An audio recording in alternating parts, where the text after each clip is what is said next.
బతుకు ఆడు ఆటలో మరణమంటే ఏమిటి?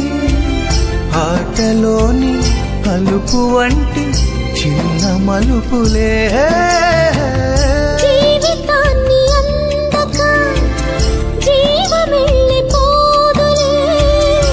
ఆరిపోని అణిగిపోని చిరంజీవిలే, తల నిండుగా శీసులే ఇక నిండునా ఆశలే, యముని పాశమే బిగుసుకున్నను.